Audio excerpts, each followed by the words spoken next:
This is Trend Following Radio, where great thinking comes alive. Nobel Prize winners, legendary traders, best-selling authors, and the pros that know what drive us irrational human beings. I am your host, MICHAEL COVEL. Not filtered, raw, honest. That's my passion.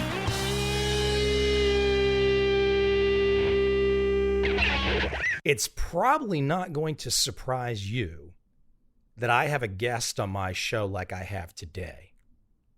The topic: how social media disrupts our elections, our economy, and our health, and how we must adapt. My guest today is Sinan Aral, and we are talking the hype machine. The hype machine that we all live in. The hype machine that we can't escape. Even if we think we can, we can't. We're in it. We're stuck in the middle of the hype machine. And you need that secret decoder ring to navigate. If you can't navigate the hype machine, you're just part of the flock. You're one of the sheep. You're not really deciding anything on your own. You're just a lemming. Who the hell wants to be a lemming? You got to navigate your own life. You got to figure out where you stand. You got to figure out where you stand inside the hype machine. I mean, look, all this technology that we're facing, it's been great. So many advances to help us all. But I tell you what, there's a beast inside that technology. And Sinan, with his MIT background, gets into the nitty-gritty, the real nitty-gritty of what's really going on. And I happen to be holding in my hand right now his book, a very well-produced, very comprehensive look at the hype machine. Without any further delay, let's jump right in with my guest, Sinan Aral, and find out how the blank we can all navigate.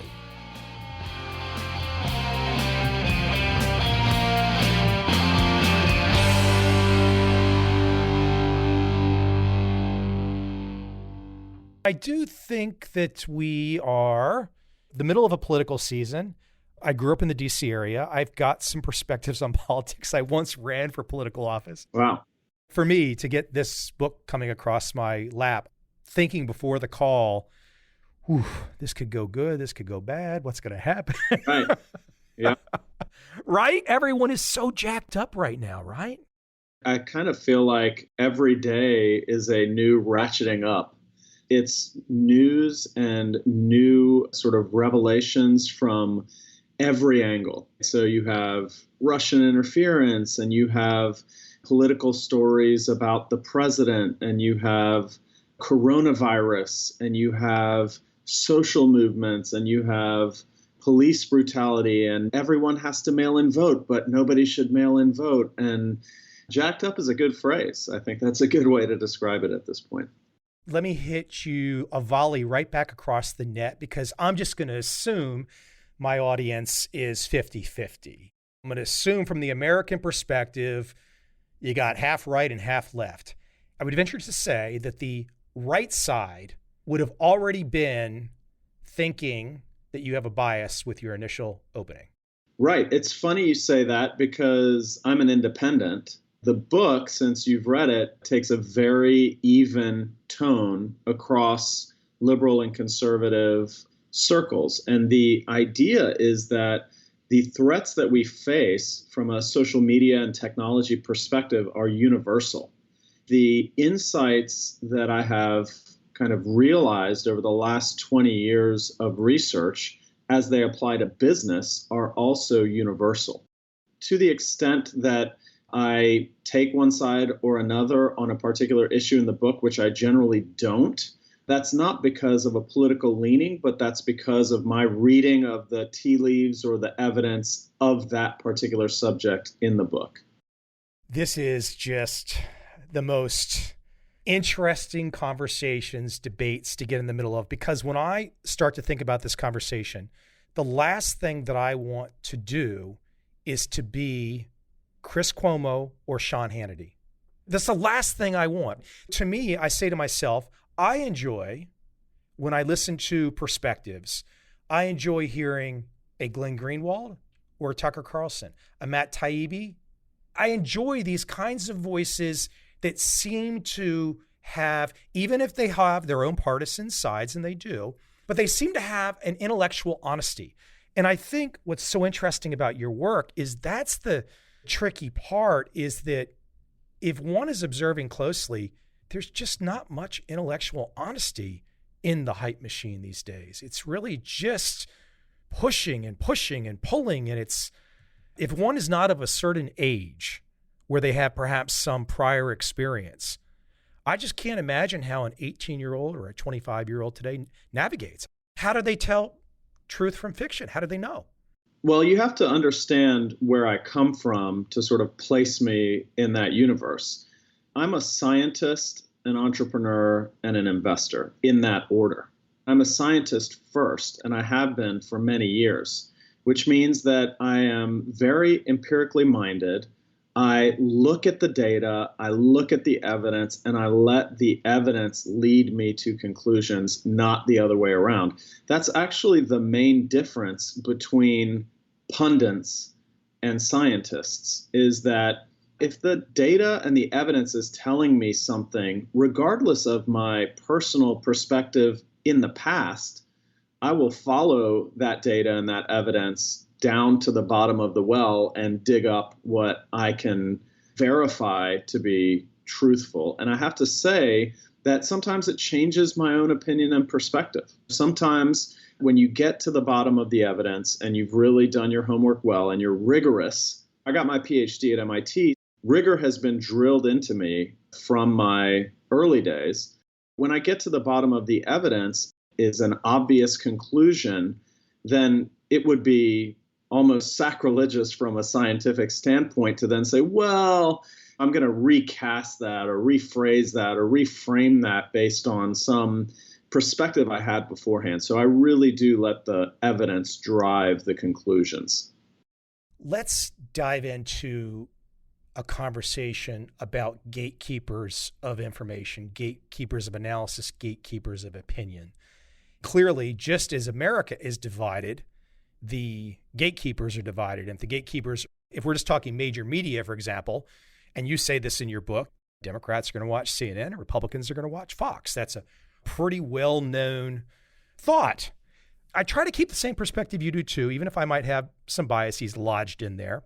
But I did it tonight before we got on this conversation because I thought opening this up about the gatekeepers is interesting, because I think a case can be made that the gatekeepers, most of the gatekeepers, have a common bias, and that there's a minority of gatekeepers that have their bias.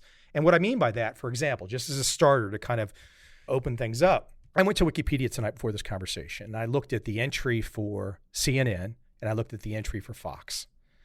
There are 4 paragraphs on the entry for CNN, the first 4 paragraphs on the Wikipedia entry. There's 3 paragraphs for Fox.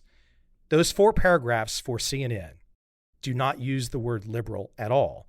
2 of the 3 paragraphs for Fox are either saying conservative or Republican.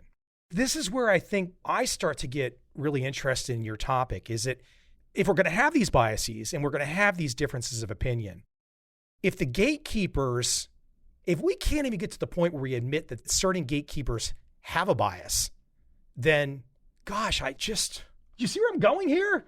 Absolutely. I mean, I think that we have to remember 2 or 3 things here. First is that the human population, the human sort of social network, human society is clustered into groups of people that are similar to each other, that are separated from other groups of people that are dissimilar from themselves. And that's what is known as homophily. In any data set that you look at, birds of a feather flock together. People will make friends and associates with people who are like themselves. That's true across the political spectrum. It's true across racial and ethnic lines. It's true across beliefs, opinions, perceptions. It's true across interests and so on. In every data set you look at, it's that way. But the technology of today accelerates that polarization. It essentially recommends to us more people who are like ourselves. It snuffs out diversity and it encourages homogeneity and like meeting like, birds of a feather flocking together. I'll say this, I have colleagues at Stanford and at Harvard that have looked at the mathematics of the wisdom of crowds. They pored over the math about what makes societies wise and what makes crowds of people wise. And what they concluded was the one thing that will always derail crowd wisdom is influencers, what you call gatekeepers, because they will tend to take these disparate clusters of similar followers or similar thinking people away from each other and towards extremes and away typically from any truth that lies in between or on one side or the other. When you consider all of those things together, it really paints a bleak picture of how modern technologically driven society is evolving. In the book, I talk about what can we do about it, but first you have to pause and say, wow, you have to really let it sink in how divided we can eventually become if we're not aware and if we don't start thinking for ourselves. I don't think this is a nefarious unfolding, but we are in a situation today where if we look at the 4 or 5 companies that Scott Galloway groups together, the FANGs or whatnot, I mean, Apple, Facebook, Google, Netflix, Amazon, Twitter, every one of those companies has a certain bias that's very clear. I don't say there's anything wrong with that. But if those gatekeepers are the ones that control everything and they're all to one side and there's not, Roger Ailes went ahead and said, okay, everyone's on the left over here with TV and whatnot, so let's come up with Fox News. That's a pretty smart idea because all of a sudden he got the right-wing audience. We're not to that point yet on the gatekeepers in the tech world, are we? Well, I mean, I want to comment on your first point there, which is that it's not nefarious. I agree. I think what has happened is that this is the inevitable but perhaps unplanned consequence of the business models that run the technology economy. And in particular, the notion of social media being about an attention economy and driven by revenues generated by engagement. When an algorithm wants to engage you, it gives you more of what you like, which essentially narrows and narrows and narrows your perspective towards the things that you have a proclivity for and away from diversity. And that's a consequence of the business model of advertising-driven revenue, for instance, on Facebook.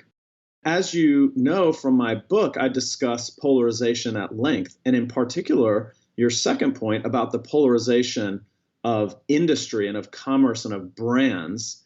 And it's true that brands are now taking liberal and conservative perspectives. A perfect example is jeans.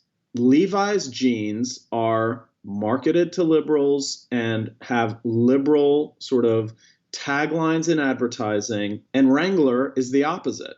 Now, you wouldn't think that jeans are a political football, but you certainly see media, different types of consumer products, and even jeans taking one side or the other because it is, as you noted with Roger Ailes, profit maximizing to focus on a narrow audience. As the audiences get narrower and more polarized, I think we're going to see brands cater to more narrow and polarized audiences. Yeah, I would think at some stage of the game, and I'm surprised it's not happened already, I would think that there will be conservative and liberal Facebooks, conservative and liberal Twitters. I would think this is the natural evolution if Roger Ailes taught us anything. Well, it's certainly starting. So we see conservative Twitters popping up, various kinds. They get some traction and then maybe they kind of slow down, but then they get some traction again. I agree. And I think that this kind of balkanization of media is happening on a micro scale across political spectra, but also on a macro scale across the larger national geopolitical landscape. We are going to have a Chinese internet and an American internet and potentially a European internet. And that is going to divide the world. It's going to divide the world as before the internet came along. Right, exactly. So there was a moment where the internet was kind of a universal place to communicate, but that is quickly dissolving. Yeah, I mean, look, anybody that does any kind of entrepreneurism, commerce, whatnot on the internet, and I have since 1996, knows that there's no Chinese involvement. I've been to China many times. I've spoken in China, but there's no Chinese business. I mean, it's walled off, so to speak. Right. I mean, certainly industry is walled off and tightly controlled, but the internet in particular and what Chinese people see on the internet, as well as how the data is regulated, handled, and used by the government, is a completely different universe to what we have in the United States, for example. I want to take us into what happens, the brain on social media. And I think one of the things, and I don't know if we're going to agree or disagree on this, sometimes it's hard with a book. Let's be honest. You're jumping into the deep end with this effort. You're going to cause people to get the shakes, on either side, right? I mean, you know this, right? You knew you were doing this. You knew you were walking into the buzzsaw. You use the phrase, and I've always had problems with the phrase of hate speech. And the reason I have a problem with it is because it seems like a political variable, and that ultimately, if we have something that is actually free speech, but some other operation calls it hate speech, for example, I could say, and I don't even know what it is, I could say something just to friends and family or whatever, send an email, and I would have perfect protection under, for example, the United States First Amendment. But if Jack Dorsey at Twitter decides something, some topic is out of bounds inside his world, he can define it as hate speech or violent speech or whatnot. That part is, before we even get into what social media is doing to the brain, we have these and this gets back to my point about the powerful companies, very powerful companies with a clear political persuasion going beyond the First Amendment. I don't know what we do with that. Let me be very clear. I am very much on the side of the First Amendment in my personal beliefs and also in this book. This book does not in any way come out and say, wow, there's all this harmful speech and we must stifle it. In fact, it says exactly the opposite, which is that we need to prioritize free speech first, and the places where the lines between, look, free speech is real. It's important. It's a primary foundation of our democracy. It is not sacrosanct, but paramount above many other rights. However, it is not universal. In other words, there are cases where speech causes harm to others and that speech needs to be curtailed. And what I say in my book is that is the purview of the United States Supreme Court, which defined speech and its limits through case law over many years, and that the line between free speech and harmful speech should not be drawn by either politically appointed commissions like the FCC or the FTC, but should be reserved for these institutions in our society that have long-lasting views on what the right balance between free speech and harmful speech is, like the Supreme Court and like the case law evolving in the Supreme Court. So I take very much a pro-free speech stand in the book, but I also recognize that hate speech is hate speech, and hate speech is outlawed, and it's outlawed for a reason, because it can incite violence and it can incite harm to minority groups, and it can contravene the 14th Amendment and so on. All of that is discussed in detail from the very foundations of the Supreme Court all the way up, with an eye to sort of make the First Amendment paramount and then to work backwards from that principle. Yeah, I think the comment about Twitter and glorifying violence kind of caught my eye. And I guess what I start to worry about is when we have free speech over on the side, and of course, Supreme Court has established the case law. And the simple example is yelling fire in a crowded theater. You can't do that. Yes, you've got the free speech to do it, but there are limits. And that's, for example, one of the big picture limits that most people remember from any kind of law class or whatnot they sat through.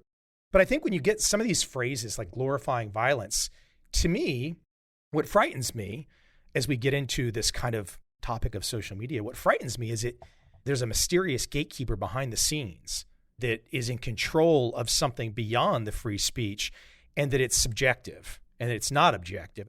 I'm not trying to get into some kind of subjective objective battle here, but I think it's pretty clear these days that that's probably one of the biggest reasons why we're getting more and more of a divide, is because I saw the headline the other day and I saw a reporter for CNN standing in front of an entirely fired out background where everything was burning, and the reporter said that it was a peaceful protest.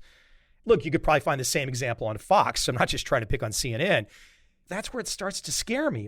I think it starts to be the root level as to why you're sitting here going through all this work, is because things are fraying. Well, I mean, I think that we have to remember none of the institutions that we're talking about, whether it's Fox or CNN or Facebook, are public squares. They're private companies that have the legal right to sort of decide, in a sense, what is said in their town square. I mean, you can't walk into Walmart and sort of say whatever you want and expect to be able to stay there against the wishes of the management of Walmart.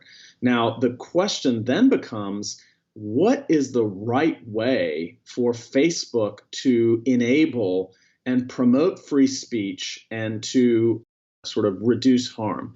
And my feeling is that it should be as open and free speech a public square as it possibly can be under the law, given the case law of the Supreme Court. So I would much prefer that Facebook is an open dialogue between people of different opinions, free to speak their mind, than in one way displaying a liberal or a conservative bias. I think that's very harmful for society. The book comes down on the side of free speech, and I do as well. But legally speaking, this isn't a place where the First Amendment necessarily rules. It's a private company, just like CNN and Fox regulate or curate and edit what's said on their platforms. What's going to be interesting with the dominant positions of some of the social media players, and I want to move away from this and move us into what social media is actually doing to our brains and our minds and our lives. But I guess at some stage of the game, it would not surprise me because, okay, at one point in time, AT&T controlled all the telephones. So, okay, but they couldn't regulate what was being said on the lines. You could say what you wanted. They didn't just jump in and say, you can't say that. It will be interesting to see if we reach a point in time, perhaps some kind of monopoly perspective where they don't have that ability.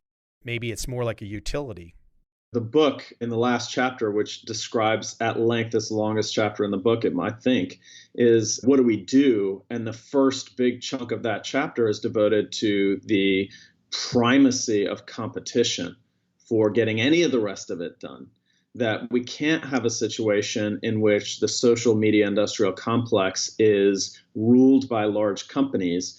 The surprising answer to how we get there is actually very similar to how we regulated cell phone competition. And it's all about social network portability, data portability, social graph portability. It's about people owning their data and able to take it from one platform to another.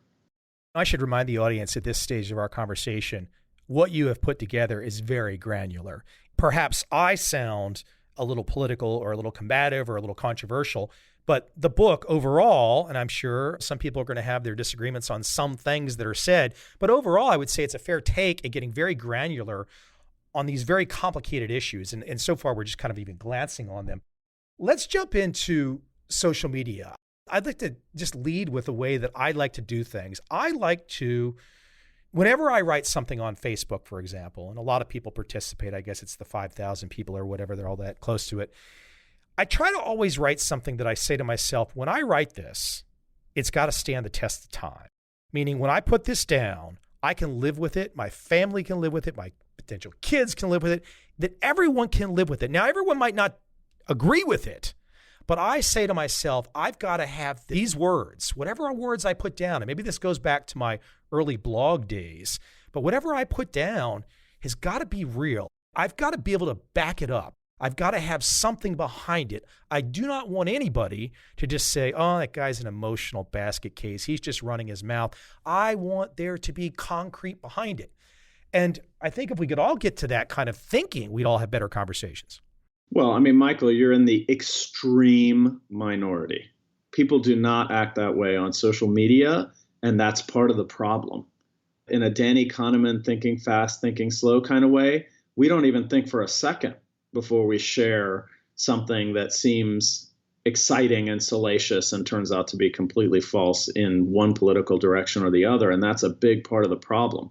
If more people were more thoughtful and more reflective and more carefully honed in their messaging, I think it would go a long way to clean up kind of the vitriol that exists on social media. But you have to remember, that's why I call the book The Hype Machine. Getting riled up is good business. And the reason it's good business is because it's engaging, it's enraging, it's you want to share, you want to debate and argue, and that's good for business. That is part of the problem, is the way that the industry is designed, the way the business models are designed, polarize us and rile us up into factions of agitated, sort of hyped up, unreflective speakers online. And it doesn't end. It never ends. That's the part that I think people need to really ponder, is if you think you're going to win an argument, there are just as many people out there that will never give in and don't care if you've got the facts on your side. They will spin something to their perspective, even if you've literally got the gold in your hand, you've got the facts, you've got the case law on your side. People will just go the other way. It's crazy. It's designed to never end. The YouTube playlists, the next video on Netflix, the endless newsfeed scroll on Facebook is a design choice that is designed to keep you there. And I'm sure we're going to get into the neuroscience. As you say, I have a chapter in the book called Your Brain on Social Media that goes into the neuroscience of what's going on in your head as you're using social media. But it's intimately related to the way the technology is designed to keep you on it for hours. And it's designed to never end. Well, you get the likes, you get the dopamine hit there. That feels good. And then if you get some conflict, it's back to the teenage days, at least for males, where it's like, oh, it's going to be a fight here. Your adrenaline rises. So right, it's these multiple things coursing through us. You got to give guys like Zuckerberg credit. They get it all, huh? It's funny. Sean Parker did an interview in 2017 where he basically admitted this. We designed this thing to be a dopamine machine, keep you engaged, keep you coming back for more. We want to give you a little hit of dopamine, he said, keep you coming back for more. As I started reading the neuroscience literature, the thing that really sort of opened my eyes to the impact of social media was that there's a big debate in neuroscience, which is essentially being agreed upon now, about what's known as the social brain hypothesis, which starts with the question, why is the human brain so big? And it turns out we have a very large brain compared to the rest of our bodies. We have a very large neocortex ratio compared to the rest of our brain. A significant reason for that is not manipulative dexterity or logic or critical thinking, but it's socialization. Our society is successful because we are so complicatedly social. We have massive social hierarchies. We work in massive organizations of hundreds of thousands of people. We have intense communications infrastructures and so on. And our brains evolved over millions of years to be so big and to have such a large neocortex ratio in order to process social signals. Human beings are fifth order intentional. What that means is a first order intentional would be, I know that Joe is African. That's first order intentional. But I know that Sally knows, that Jill knows, that Jeff knows, that Jim knows that Joe is African is fifth order intentional. Humans are fifth order intentional, and not many other species, maybe a few apes, may be fifth order intentional. We devote a lot of our brains to processing social signals. And then we invented social media, which is essentially a cacophony of billions of social signals in real time that was invented overnight. When you consider the way our brains have evolved, it's not hard to see why social media rose so quickly and is so addictive. It's like tossing a lit match into a pool of gasoline. But it's addictive, as far as I can tell, primarily for one reason, the debate of politics.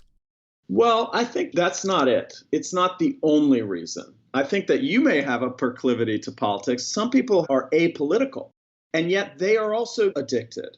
And the reason is because loneliness causes neural pain. It's like thirst or hunger. We have thirst and hunger, which causes us pain, which gets us to eat and drink, so we survive.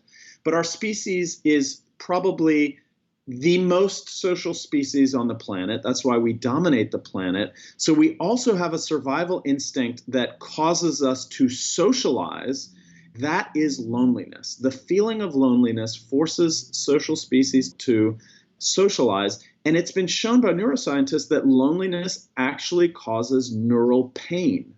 When we get social rewards, when we get likes, when we get comments, when we get people looking at our stuff, views, etc., it gives us the neural signals that satisfy us, regardless of whether it's politics or my fashion blog or my tennis website or my Instagram account about origami. As long as I'm getting social feedback, I'm going to get addicted to that. And it's a dopamine rush, and it's sort of reinforcing the things that I've evolved to crave. Yeah, I guess you're right. I do have a proclivity to find myself there. And as you correctly point out the other things going on, you reminded me of a buddy of mine who, entrepreneur, and he was figuring out a way, somehow or another, he figured this out, that he could sell T-shirts about sewing to women over 70 that dominated these groups on Facebook about their sewing projects. And all they wanted were T-shirts to talk about their grandkids. And these communities were just hotbeds. I said to him, I was like, you're like a 30-year-old white guy. How did you figure this out? How did you figure out to become the master of catering to ladies that are in their 70s that love sewing?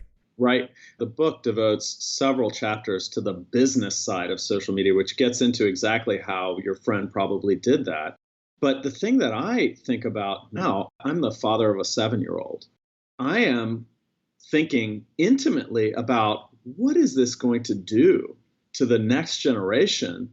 How is this thing designed? And you and I come from an age where we can kind of look from the past at this new and interesting technology and know a world in which it didn't exist.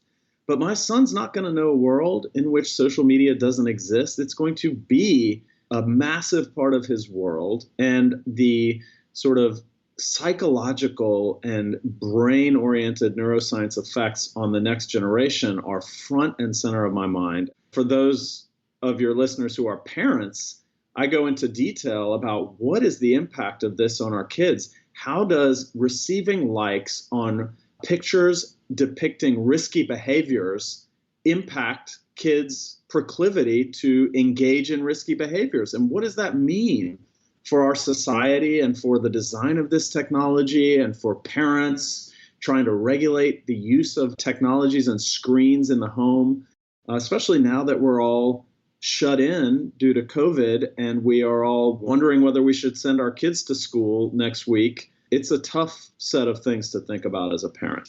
Let me throw this into the biology realm for a moment, and let's see if I can put this together from memory. One of my favorite guests I've had on this show, he passed away recently, unfortunately, a guy named Anders Ericsson. He was the deliberate practice professor down at Florida State University, kind of gave Malcolm Gladwell all those great ideas.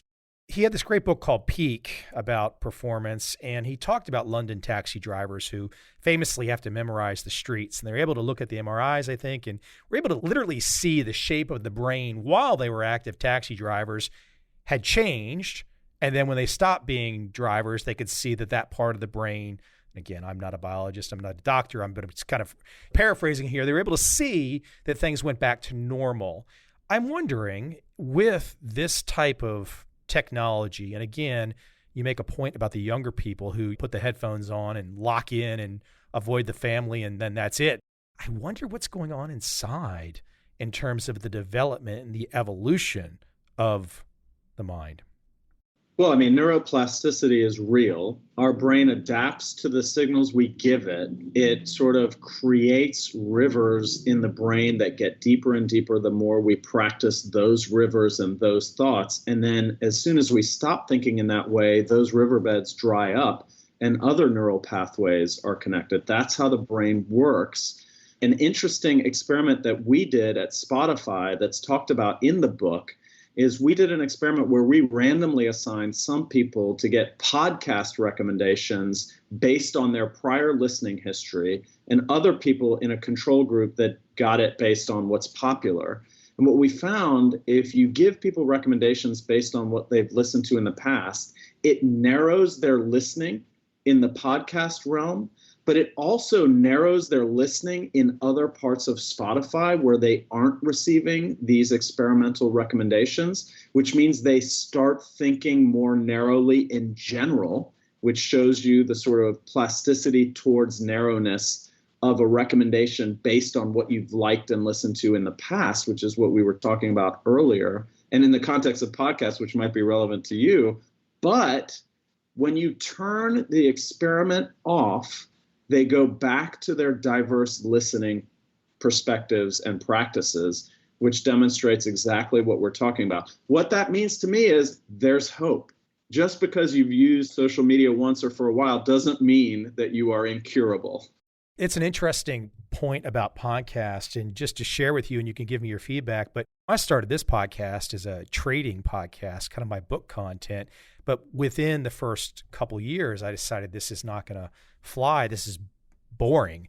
My first couple guests coming out of Trading Only were Dan Ariely, Vernon Smith, and Daniel Kahneman.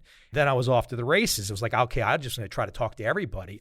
And now I very consciously, when I talk to people, if somebody gives me a lead or an idea, I'm like, I think I'm finely tuned to where like, I want diverse. I want diverse people. I want diverse topics. I just don't want, for example, this year, I can't tell you how many, there's a certain, I'm not going to name it, but there's a certain style of business where it's like, all of a sudden I was getting these leads where it's like, oh my God, they're all the same.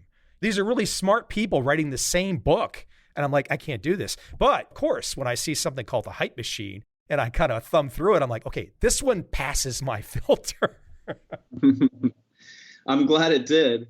I think we all have a reflective desire for diversity, but the business models of these companies have missed that the long-term profit maximizing perspective and the short-term profit maximizing perspective are not aligned. What do I mean by that? Well, the short-term profit maximizing perspective is, well, it seems like if I give you more and more narrowly what you want and have wanted in the past, you keep coming back.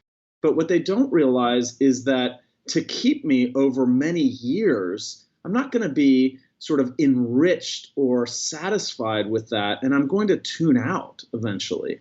So if you're trying to maximize profit in the short term as one of these platforms, you're going to go for that narrow feed. But if you want to keep a customer and a consumer and a listener for life, then you're going to want to give them diversity, just like you're talking about in how you select books to talk about on this podcast. I think that that's a good strategy. I think that we all have preferences for diversity, but in the knee-jerk reaction of should I listen to this or that, without thinking, we tend to just go with what we like in the moment. Yeah, I've noticed this in two platforms that I participate on where I get recommendations. I'm not saying these companies to pick on them. Everyone's got their own pros and cons, but I've noticed two in particular, YouTube and Netflix. And Netflix seemingly can't figure out what to give me because every time I open up Netflix, I can't seem to watch anything. I'm the same. YouTube, for example, just gives me all this interesting stuff, like never stops. If I change my viewing habits for a second, if I flip on some guy who's talking about the history of rock and roll, or I flip to somebody who's talking about lost civilizations, they'll give me a little bit there, but then they won't keep it there. They'll flip it back. And I can see that YouTube is doing that and Netflix doesn't do it. Yeah, Netflix is interesting because Netflix is not designed to sort of be a rolling video. It's designed for you to kind of sit down on your couch and think to yourself, what should I watch tonight? Popped all this popcorn, need to make a deliberate decision. YouTube, it just pops up and it just rolls. It just starts going and you're just on a roller coaster ride, whatever they're feeding you in essence. But there's a lot going on. Again, your book dives into a lot of this, but there's a lot going on, rightly or wrongly, for both of those companies and how they're unfolding things. But the foundation, the blueprint, the architecture for what is going on and what they decide to give you at any moment in time, if we're not thinking about it, we are probably not even coming close to imagining how much effort they are giving at it. In my example, I think Netflix is kind of failing and YouTube is kind of winning. Yeah, I hear that. All of this is suddenly front and center. We are sitting in front of Netflix and YouTube and Facebook and Twitter and Zoom and Slack in record numbers now. I mean, because we are all shut in, the likelihood of travel, the likelihood of being out and about with large groups of people is small, and it will continue to be restricted into the foreseeable future. We know that in-person working is going to be changed irrevocably going forward as businesses learn the new profit maximizing equation of how to run a business virtually. This now becomes so much more essential reading because all of it is being used in record numbers. What should be the business model of Netflix? What should be the business model of YouTube? What is the endless video roll, and why does that matter to our society and to the business model of YouTube, Facebook, and so on? Now it's going to be a larger and larger fraction of our lives, so we really need to start paying attention to it. I'm looking at your cover. You kind of gave me the little bit of a dig, and you said, well, Mike, you're fixated on the politics a little bit, and I had to reread your subtitle, How Social Media Disrupts Our Elections, which comes first over economy and healthcare. Clearly, you might be thinking about it too. Let's go into a topic which there's no way we can unpack in 15 or 20 minutes. Maybe we'll touch on some things that get people thinking. And this is, I'm 52, okay? I've never heard about the Russian influence until the last 4 or 5 years. We've obviously had a lot of things happen in America. We had the Mueller report, we had the impeachment. Nobody agrees on any of these things. There's still a lot of stuff ongoing that may or may not come out of assorted investigations, which may give more illumination to things. For me, I've watched the world essentially say, hey, the guy that's in the White House, he did some bad things, or people for him did some bad things with Russia. We still, all these years in, don't know so much. And you have to let me go for a second here.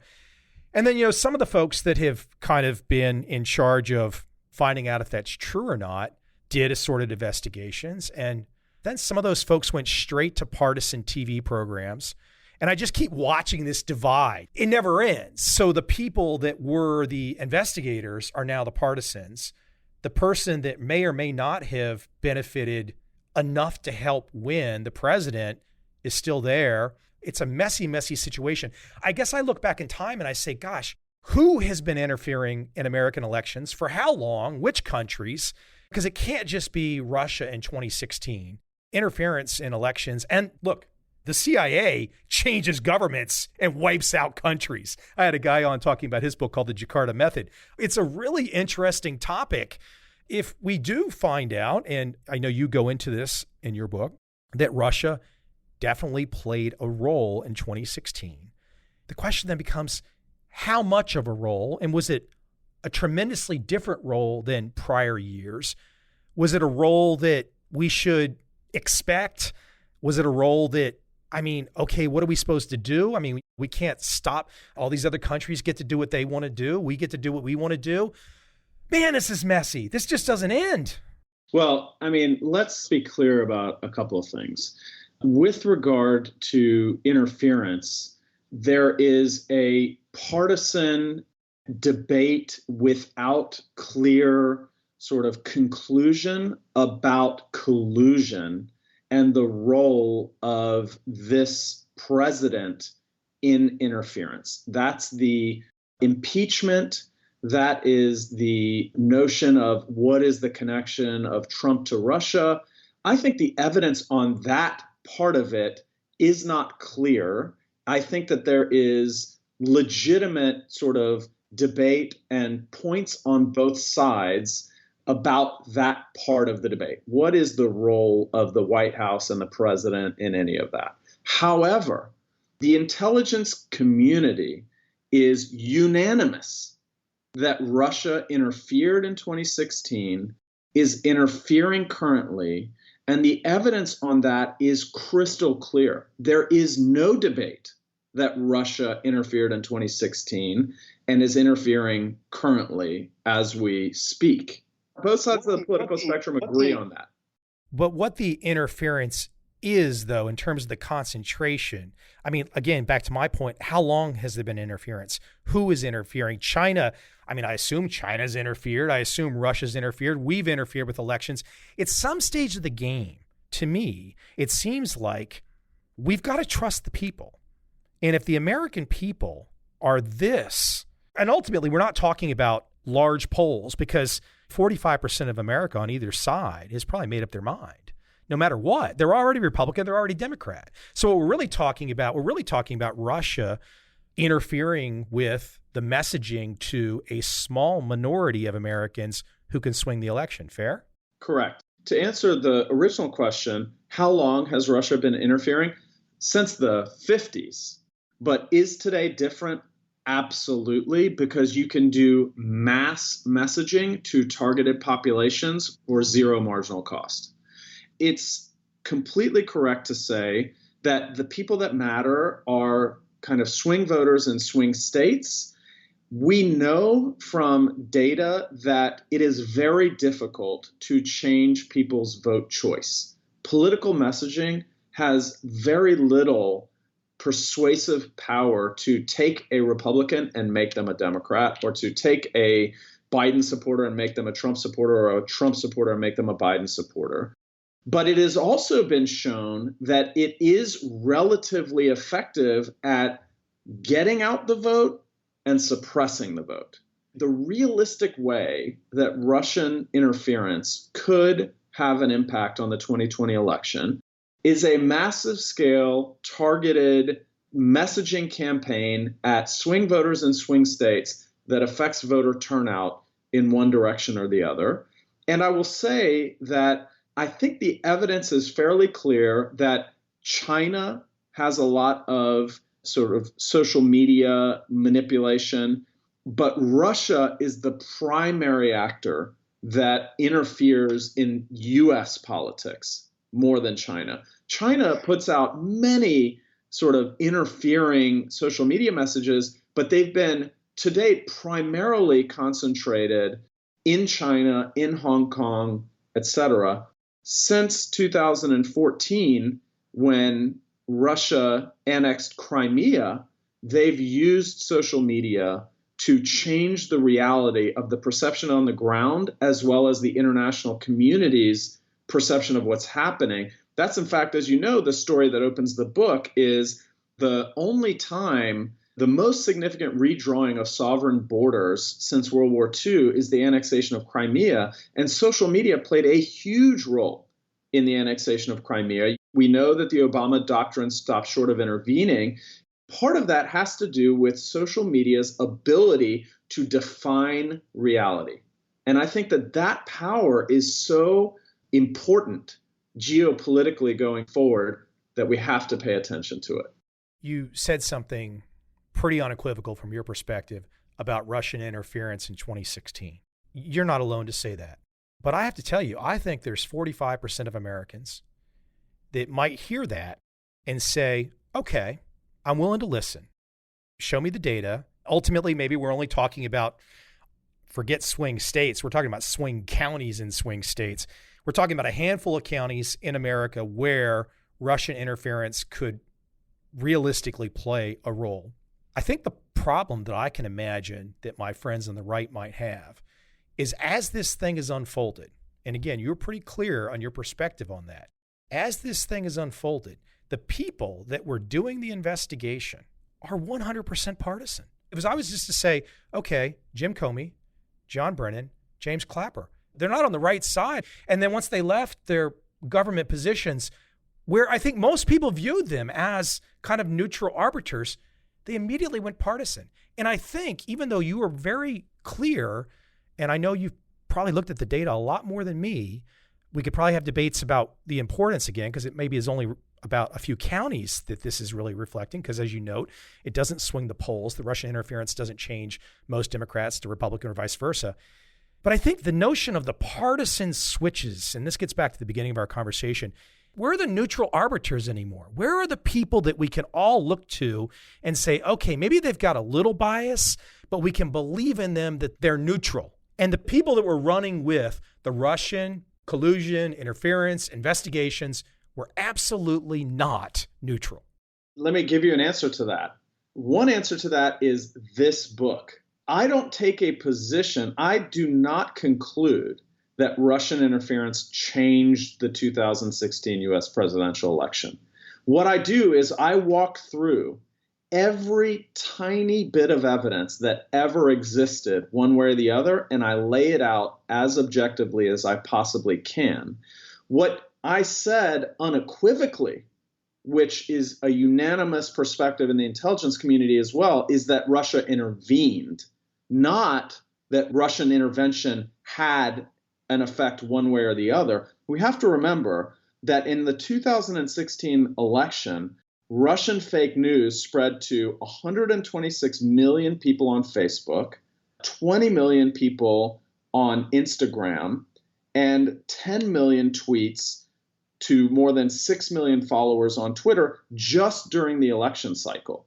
That type of interference is known and agreed upon by the intelligence community. Then, for the rest of that chapter, which is called the end of reality, what happens when you have a hype machine that can alter reality through micro-targeting and movement of persuasive information to different subgroups of populations, what happens in the world when that happens. The rest of the chapter walks through every tidbit of evidence we've seen for and against. And I end up concluding that we still don't know. We still don't know. And the reason we don't know is because we don't have sound evidence on the effect of messaging on beliefs and behaviors. And that critical piece is missing to understand whether there was any effect. But whether or not they intervened, I think, is a fairly inescapable conclusion of anyone looking at the evidence, whether Democrat or Republican. Ultimately, though, isn't that kind of, it's a really granular, educated, very, very smart perspective, but in many ways, it might not have mattered. So it gets back to my point where it's like, okay, if this was something, here we are 4 years later, we don't know.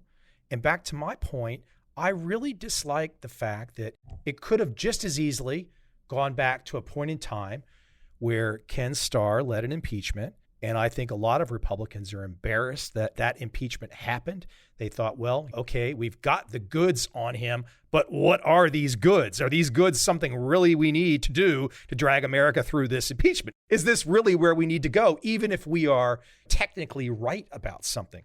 I really worry that starting perhaps with the Clinton impeachment, that we've lost the neutrality. We've lost the neutral arbiters. I would hate to be a guy right now that was doing something wrong in America if I was in the, quote, wrong city, because it looks so damn political right now. Well, I agree with you. I'm frightened by the politicization that's happening in this country, but you have to remember where I started. I'm a scientist, and I am sort of doing my objective best to lay out the evidence without bias. The thing that really upsets me about this debate is that as a country, have we forgotten the Cold War? Have we forgotten that Russia is an adversary? Why are we coddling the possibility that there is a foreign power that is trying to intervene and undermine our democracy while we bicker with each other. That is the thing that really gets me, is that both Republicans and Democrats should be able to agree on the danger of a known century-old adversary intervening in our democracy being a bad thing for us. Things are so politicized that we can't even agree on that? Really? Well, I guess the issue would become is if they did, if there was something was swung in 2016, then how did they benefit? I just wish that these narratives we've filled in, I guess I'm to the point after 4 years of this, I wish we could get past the hinting at everything and I could know exactly, everyone can know exactly, like, what is the great benefit that Russia is currently getting? When I was a master's student at Harvard, I had a close friend who was a Republican tank battalion commander who went into Iraq. And I had many close friends who were across the political aisle from me. And if I sat down at Starbucks and had a coffee with any of those people, I am convinced that we would agree on the point that I just made. Let's assume for a minute that Russian interference was successful at whatever objectives that it was trying to achieve. If you want to know what it achieved, all you have to do is turn on your television.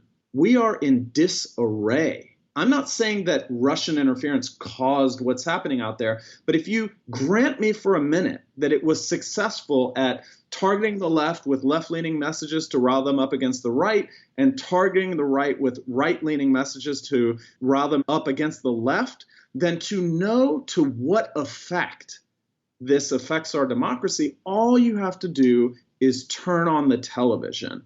Let's think about this like a hypothesis, though. Let's take, for example, because you are the guy that's going to go dig through the data and whatnot.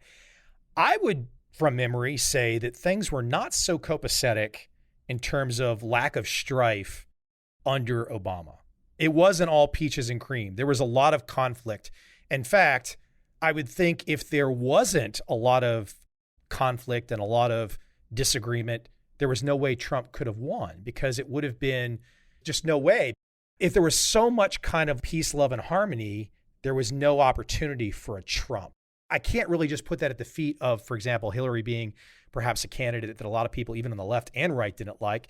But it seems like maybe America, and just kind of as an outside, we got Russia over here as a potential boogeyman, bad guy, doing bad things in our country, and no one wants that. But on the flip side, let's say that it didn't really affect things. Have we already been on our own trajectory to get to what you describe on the TV potentially without Russia? I mean, were we already headed that way alone without Russia? Well, as you know, the book spends many pages on all of the scientific evidence on the causes and consequences of political polarization in the United States and around the world. And there are many, we could do a whole nother hour on what causes political polarization. It's obviously not just social media. I think that it's a fairly easy conclusion to draw that we are more polarized now than we've ever been. And I think that there are a lot of different causes for that polarization. Yeah, a lot of it comes down to also political belief. People have certain perspectives. They believe that certain economists on the left or certain economists on the right align with their values and align with their perspectives. You might have folks on the right that say less government, get away. And folks on the left might say, you know what? These things are unfair and government needs to step in and fix them. So this is America, huh? Yeah, we have had those debates for decades and decades and decades, but we have been so much more civil. For sure, 100%. One thing that is very clear is affective polarization, meaning hatred from one political viewpoint towards the other, is at its highest point in the United States in a long, long time. I will take it a step further. I think it's more than hatred of political opinion. I think it's becoming hatred of people. I can't tell you how sad that makes me to hear you say that, not just because you're saying it, because I think that you have hit a nerve there, which is right. And I think that that is so sad, because I remember a different time where we used to have civil debates and we used to disagree, and then we used to kind of give each other a handshake and go play with our kids together, but that just doesn't happen anymore. And it's a really sad state. Yeah, we could keep unpacking forever. Fun conversation, fun stuff. The book, The Hype Machine, How Social Media Disrupts Our Elections, Our Economy, and Our Health, and How We Must Adapt. Again, people are going to really need to dig in because you do get into the nitty gritty. And I've, not just to make it a combative conversation, I've thought about this stuff for a long time, and it's a really tricky conundrum. And I think at this very end here, we've stumbled into the right way to leave it, which is all of this conflict and debate is leading to something that doesn't feel right. To me, I say to myself, I can't imagine how at some point in time in the future, there will be 50 United States under one federal government. I have a hard time imagining that. It is a scary moment, and we all need to be paying attention. I wrote this book for people of all political stripes to really get the facts, to get the data, to get the science, to understand how this stuff works under the hood without taking a political perspective, but from an objective, kind of rigorous scientific point of view. As a father, as a citizen, I care deeply about the content and the outcomes that the content portends. I wish more people are having this kind of open-ended conversation where there's a little friction, but not two people trying to kill each other. Yeah. We don't have enough of that anymore. We got to get back to that. I think that we used to be able to do that so much more effectively, and I miss that. I am somebody who loves a good debate, but I think that it's so emotionally charged now that it's becoming harder and harder to do in a way that's productive. It should be productive. And I think that we really miss that in our society because, remember, the melting pot of ideas is the source of innovation. Our ability to have those kinds of conversations in a productive way moves us forward. But if we are stuck in gridlock or conflict, it makes it very difficult to turn that kind of productive conversation into innovation and progress. And that's a real problem for us. I think we really need to think deeply about that. I think people want productivity, but just on their side, unfortunately. All of our side or none of your side. It's kind of that attitude. It's not good. Not good. Hey, where can we send people? Where would you like to direct them to? Amazon for the book, but is there a website you want to send people to? www.sinanaral.io/books is the home of the book. You can also find out a lot more about me on that website. That would be great. You seem to be pretty good at deflecting any of my stuff that was trying to, if you're sitting in front of me and I'm trying to knock you off the chair, you were doing a pretty good job of not falling off the chair. I'm fairly stable in my views, having researched this for 20 years and worked on the book for 4 years. I think at this point, I've thought about it from every angle, and I'm very excited to have these conversations with everyone. Hey, take care. I appreciate you coming on. Yeah, my pleasure. Really, really appreciate you having me.